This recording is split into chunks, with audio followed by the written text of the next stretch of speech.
Good morning student.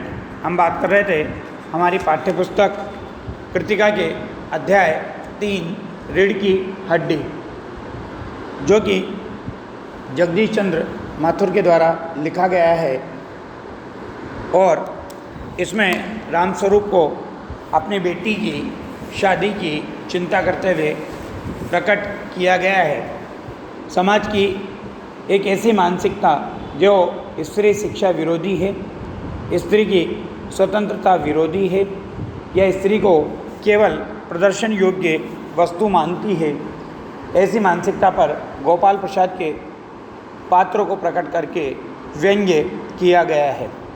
अब जब कोई लड़का वाला लड़की को देखने के लिए आता है तो उसके लिए लड़की वालों को क्या क्या व्यवस्थाएं करनी पड़ती है, उनकी आवभगत, उनके मनोहार के लिए उन बातों को यहाँ पर प्रकट किया गया। लड़की के व्यक्तित्व के माध्यम से दिखावटी, बनावटी, प्रदर्शनवादी, मुखौटावादी या पश्चिमीकरण की सभ्यता संस्कृति पर लेखक के द्वारा व्यंग्य किया गया। लड़की सौंदर्य प्रसाधनों में विश्वास नहीं रखती, तब उसकी माँ इस बात का विरोध करती है। तो यहाँ पर स्त्री को ही स्त्री की विचारधारा का विरोधी बताया गया। समाज के हर प्रकार के व्यक्तित्व को प्रकट करने का प्रयास लेखक के द्वारा किया गया। यहाँ तक हो चुका था कि उनकी क्या व्यवस्था हो गई। पेज नंबर 31 रामस्वरूप जी कहते हैं कि बताए तो था तुम्हें कि बाप शेर है तो लड़का सवा शेर है। अर्थात यहाँ पर गोपाल प्रसाद परंपरावादी हैं तो उनका पुत्र घोर परंपरावादी है। पिता जिस तरह से स्त्री की शिक्षा को पसंद नहीं करते, उसी प्रकार से पुत्र भी अशिक्षित स्त्री को ही अपनी पत्नी बनाना चाहता है या कम शिक्षित नारी को ही वो अपने घर की बहू बनाना चाहते हैं। बीएससी के बाद लखनऊ में ही तो पढ़ता है, मेडिकल कॉलेज में। कहता है कि शादी का सवाल दूसरा है और तालीम का दूसरा। तालीम अर्थात शिक्षा। क्या करूं, मजबूरी है, मतलब अपना है, वरना इन लड़कों और इनके बापों को ऐसी कोरी कोरी सुनाता कि ये भी। अब यहाँ पर देखिए रामस्वरूप के व्यक्तित्व के उस पहलू को प्रकट करने का प्रयास किया गया है जब वो स्त्री शिक्षा विरोधी विचारधारा के विरोधी लोगों को अपमानित करना चाहता है या उनका तिरस्कार करता है या उनका समर्थन नहीं करता। इतनी देर में रतन जो दरवाजे के पास खड़ा था, उसको जो अब तक दरवाजे के पास चुपचाप खड़ा हुआ था, जल्दी जल्दी रतन कहता है बाबूजी बाबूजी। तब रामस्वरूप कहते हैं क्या है? तो रतन कहता है कि कोई आते हैं। रामस्वरूप उसके कहने के बाद दरवाजे से बाहर झांककर जल्दी से मुंह अंदर करते हुए, अरे ए प्रेमा, वे आ भी गए। नौकर पर नज़र पड़ते ही, अरे तो यहीं खड़ा है बेवकूफ़, गया नहीं मक्खन लाने। मतलब नौकर को जो जिम्मेदारी थी मक्खन लाने की, वो गेट पर खड़ा होकर के उनकी बातें सुन रहा था। वो मक्खन लेने के लिए गया ही नहीं, उससे पहले ही मेहमानों का आगमन हो गया। सब चौपट कर दिया, अबे उधर से नहीं, अंदर के दरवाजे से जा। और नौकर अंदर आ जाता है। और तुम जल्दी करो प्रेमा, उमा को समझा देना, थोड़ा सा गा देगी। अब गाना बजाना, चित्रकला, सिलाई, कढ़ाई, बुनाई, शिक्षा, इन सब के बारे में लड़के से साधारणतया बातचीत की जाती है और जानकारी प्राप्त की जाती है। तो यहाँ पर भी वही भाव भूमिका तय की गई है और निर्धारित की गई है। प्रेमा जल्दी से अंदर की तरफ आती है। उसकी धोती जमीन पर रखे हुए बाजे से अटक जाती है। प्रेमा कहती है, यह बाजा वो नीचे ही रख गया है कमबख्त। रामस्वरूप तुम जाओ, मैं रखे देता हूँ जल्दी। तो प्रेमा जाती है। बाबू रामस्वरूप बाजा उठाकर रखते हैं। इतनी ही देर में किवाड़ों पर दस्तक होती है, अर्थात मेहमानों का आगमन हो जाता है।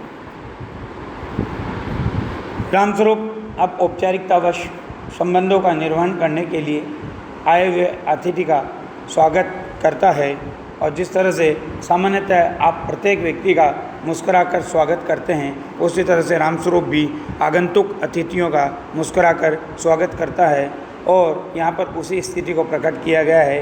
रामस्वरूप की स्थिति को चित्रित करते हुए कहा गया है कि रामस्वरूप क्या कहते हैं, आइए आइए। उसके बाद देखिए बाबू गोपाल प्रसाद और उनके लड़के शंकर का आना। आँखों से लोक चतुराई टपकती है, अर्थात वो जो चालाकी है वो उनकी आँखों से टपकती दिखाई देती है कि वो चालाक हैं, शातिर हैं, पूरी तरह से समझदार हैं। आवाज़ से मालूम होता है कि काफ़ी अनुभवी और फितरती महाशय हैं। उनका लड़का कुछ खीस निपोरने वाले नौजवानों में से है। खीस निपोरने वाले नौजवान अर्थात अपनी प्रशंसा करने वाले नौजवान। आवाज़ पतली है और खिसियाट भरी है, झुकी हुई कमर इनकी खासियत है। ये यहाँ पर लड़के के शारीरिक व्यक्तित्व का चित्रण किया गया है। आपसे प्रश्न दो प्रकार से पूछा जाता है कि शारीरिक व्यक्तित्व का चित्रण कीजिए या चारित्रिक व्यक्तित्व को प्रकट कीजिए। तो आपको ध्यान रखना है ये शारीरिक व्यक्तित्व है। रामस्वरूप अपने दोनों हाथ मलते हुए इधर तशरीफ़ लाइए, इधर। अब देखिए उर्दू भाषा की शब्दावली का सहज प्रयोग किया गया है। मैंने आपको पहले भी बताया था कि जगदीश चंद्र माथुर की भाषावली में या भाषा शैली में उर्दू शब्दों का प्रयोग भी देखने को मिलता है। तशरीफ़ लाना अर्थात बैठना, विराजना। बाबू गोपाल प्रसाद बैठते हैं मगर बेंत गिर पड़ता है। बेंत यानी वो छड़ी जिसे पकड़ करके वो आए थे। तब रामस्वरूप कहते हैं, यह बेंत लाइए, मुझे दीजिए, और उठाकर कोने में रख देते हैं। सब बैठते हैं। तब रामस्वरूप बात को आगे बढ़ाते हैं, मकान ढूंढने में तकलीफ़ तो नहीं हुई। अब ये बातें क्या होती है, औपचारिकता का निर्वहन होता है ताकि सामने वाले को ऐसा लगे कि हमारे प्रति उपेक्षा का भाव नहीं है, हमारा सम्मान किया जा रहा है, हमें आदर दिया जा रहा है। तब गोपाल प्रसाद बातों का उत्तर देते हुए खंकार कर, नहीं, तांगे वाला जानता था और फिर हमें तो यहाँ आना ही था, रास्ता मिलता कैसे नहीं। तब रामस्वरूप कहते हैं, यह तो आपकी बड़ी मेहरबानी है, मैंने आपको तकलीफ़ तो दी। तो गोपाल प्रसाद कहते हैं कि अरे नहीं साहब, जैसा मेरा काम वैसा आपका काम।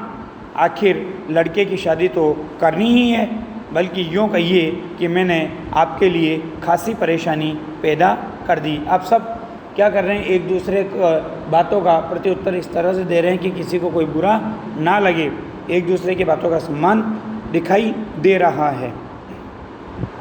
तब रामस्वरूप कहते हैं, ये लीजिए, आप तो मुझे कांटों में घसीटने लगे, हम तो आपके सेवक ही हैं।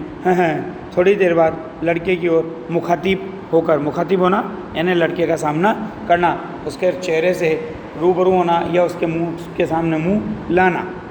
और कहिए शंकर बाबू, कितने दिनों की छुट्टियां हैं? तो शंकर कहता है कि जी कॉलेज की छुट्टियां तो नहीं हैं, वीकेंड में चला आया था। तब रामस्वरूप उसके शिक्षा के संबंध में उससे जानकारी प्राप्त करना चाहते हैं। तो रामस्वरूप जी कहते हैं कि आपके कोर्स ख़त्म होने में तो अब साल भर रहा होगा।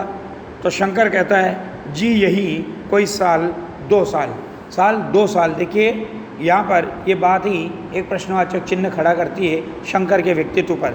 इसका मतलब उसे अपनी योग्यता पर पूर्ण भरोसा नहीं है, इसलिए वो साल और 2 साल कह रहा है। वो मार्जिन रखना चाह रहा है कि मान लो कोई पेपर रह गया तो, वो पास नहीं हुआ तो, इसलिए वो पहले से ही क्या कर रहा है, ये बात कह रहा है। रामस्वरूप कहते हैं, साल 2 साल? शंकर जी 1 आध साल का मार्जिन रखता हूँ। गोपाल प्रसाद कहते हैं, बात यह है साहब कि ये शंकर 1 साल बीमार हो गया था। अब दोनों अपने समय में, अपने अतीत में खोते हैं और अपने समय की श्रेष्ठता को सिद्ध करना चाहते हैं और आज की पीढ़ी के ऊपर, जीवन शैली के ऊपर, शारीरिक व्यक्तित्व के ऊपर व्यंग्य करना चाहते हैं कि क्या बताएं, इन लोगों को इसी उम्र में सारी बीमारियां सताती है। एक हमारा ज़माना था कि स्कूल से आकर दर्जनों कचौड़ियाँ उड़ा जाते थे, मगर फिर जो खाना खाने बैठते तो भूख वैसी की वैसी ही। मतलब इनके शारीरिक सामर्थ्य इतना था कि कितना ही खा लो वो सब कुछ हजम होता था, और आजकल के बच्चों को ज़्यादा खा ले तो वो हजम नहीं होता। तो रामस्वरूप क्या कहते हैं, उसके बात का समर्थन करते हुए कि कचौड़ियाँ भी तो उस ज़माने में पैसे की 2 आती थी।